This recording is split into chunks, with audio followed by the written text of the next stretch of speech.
Hi team, Richard Greer here, CP coach. We're here with Oska. Oska, how you doing? Pretty good, mate. It's Friday. Yeah. Ready for another coffee? Good, good. You look well recovered.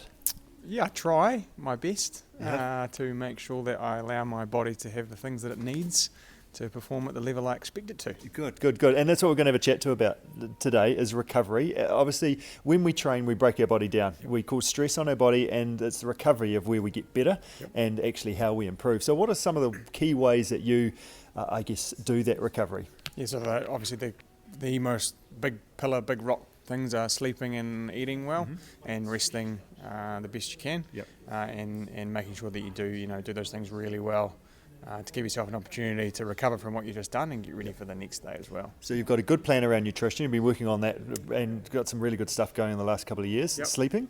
Yeah, so sleep probably comes from nutrition really. Yep. If you've had a good quality day with good quality foods and you've built those sleepy hormones and things up through the day and you've got up early and you're feeling energised and you haven't had to have that 3 o'clock coffee, then you've done all those things really well.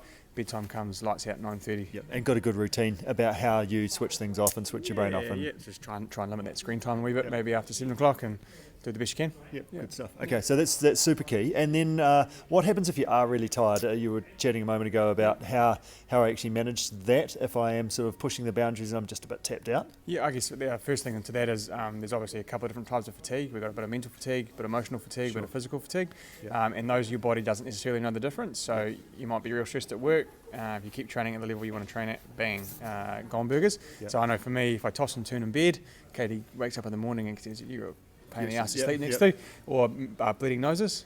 So I know when my nose starts bleeding, that I'm a little bit stressed out, or I'm not recovering so well. So we have a thing, open lines of communication with the coach always, and we have a little 2-day hiatus from running if I need to pull that out, and I've got so many a year that I feel okay about using. We just know that if it's getting all a bit much, then it's those 2-day reset, guilt-free, and you get in a position where you feel okay about doing that and you're really strategic about it as well. Cool. So you've got some warning signs, as you talked about, for a start, and then you've got like the big dog that you're going to pull out when you need it. How many of those have you got to use per year? Do you give yourself a limit? Yeah, I give myself a little limit. We try and, obviously you do want some fatigue, because that's how you're going to slingshot yourself into a good performance. So it's about learning when you've just overcooked it maybe. And so look, maybe 4 or 5 times a year. That's on top of the 2-week breaks that I have after big events. So 4 weeks of the year off entirely, and then there's sort of another maybe 2 weeks or 10 days that we may call upon if needed, and that normally me just stacking a week up too big, couple in a row.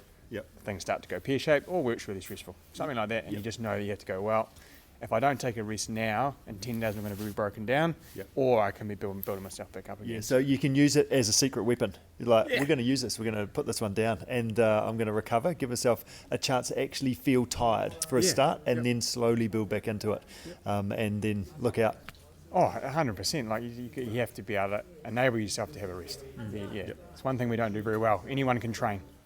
Most of us can train as hard as we want for a longer period of time, but most of us are pretty useless at having a break. That's right. And that's one thing we find with our training programs. Actually, it's a guilt-free rest day. Just actually put your feet up and do nothing, because that's what we've told you have to do today. Otherwise, you end up just digging yourself a big hole, and you end up not enjoying it, and all those injuries, etc., start happening. 100%. Couldn't agree more. Well done. Thanks for your insight.